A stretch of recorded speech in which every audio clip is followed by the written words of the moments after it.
En tu artículo sobre la transición en Túnez, hablas un poco también de cómo ha cambiado la política europea previa a la revolución y post-revolución. ¿Cuáles han sido los principales cambios de la política europea hacia el país y cómo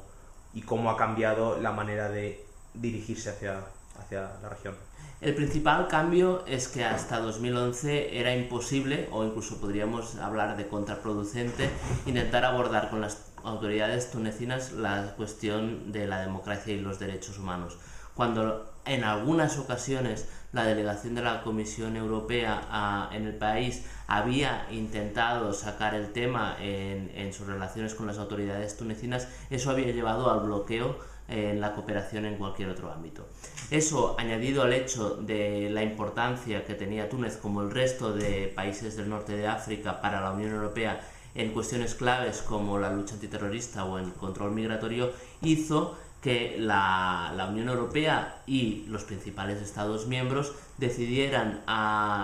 dejar de lado la cuestión de la democracia y los derechos humanos para centrarse en otros temas de la agenda: migración, terrorismo, pero también las relaciones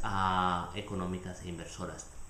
Con la revolución, con los hechos de 2011, con la caída de Ben Ali, esto cambia, no puede haber alternativa al cambio. La democracia y los derechos humanos no es que se incorporen en la agenda, sino que se convierten en una cuestión central del discurso y también de la práctica. Y vemos también cómo se abren nuevos espacios que antes era imposible contemplar en la cooperación con las autoridades tunecinas, como puede ser la reforma del sector de seguridad o la reforma judicial. Muy bien. Y en tu estudio del caso de Túnez también hablas y mencionas que hay diferentes modelos y tipos de relaciones de los Estados miembros hacia el país, y mencionas 5 principales. Sí. ¿Cuáles son las líneas generales de estas relaciones y qué países incluyen? Para clasificar los países en esos 5, tomó 2 criterios: la presencia, el arraigo de esos países en Túnez, y luego las capacidades que están a su disposición.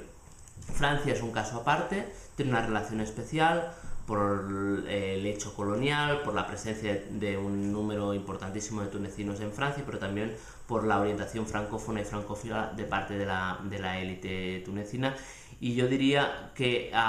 de Francia, respecto a Francia, tanto las expectativas como las susceptibilidades son mayores que respecto a cualquier otro país de la Unión Europea. Con Italia es un caso también aparte, porque es el estado más próximo y las relaciones se rigen mucho en clave de proximidad. Y yo defino la actitud italiana respecto a Túnez antes y después de la revolución como una actitud claramente pragmática, y siendo muy claros sobre cuáles son los temas centrales de la agenda, que en el caso italiano se concentran básicamente en la cuestión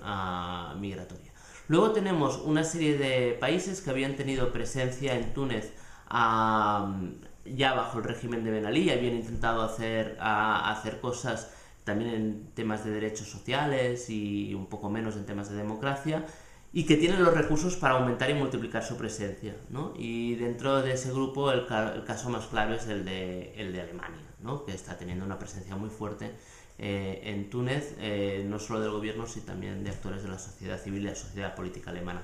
Tenemos un cuarto grupo, que serían aquellos que habían estado ausentes de la realidad tunecina, que no tenían ningún capital acumulado previo a la revolución, pero que ven en los cambios políticos una oportunidad para desembarcar en Túnez como puerta de entrada en el mundo árabe, ¿no? Son los recién llegados. Ahí se incorporan países tan curiosos como Rumanía o Eslovaquia, por ejemplo, que abre una oficina de cooperación en Túnez, como también lo hizo en Egipto. Y después tendríamos las víctimas de la crisis económica, que son aquellos países, y seguramente España es el caso más claro, que teniendo presencia en Túnez, habiendo tenido un programa de trabajo importante en Túnez, habiendo invertido en Túnez antes de la revolución, no está pudiendo capitalizar esa experiencia y esos contactos, porque se ha visto obligada por los recortes económicos y los recortes presupuestarios en el ámbito de cooperación a disminuir su presencia con medidas que seguramente han sido dolorosas, como el cierre de la Oficina Técnica de Cooperación en Túnez. Muy bien, ya por último, ¿cómo ven las contrapartes, el apoyo y la política europea? Es decir, ¿cómo están percibiendo los tunecinos la respuesta a la transición por parte de los países de la Unión Europea y por parte de las instituciones europeas? Un comentario general sería, en un primer momento hay un cierto orgullo, ¿no? Es decir, vamos a hacerlo solos, pero a la vez empiezan a darse cuenta de la necesidad de apoyo internacional y Europa es uno de aquellos actores a quienes buscan.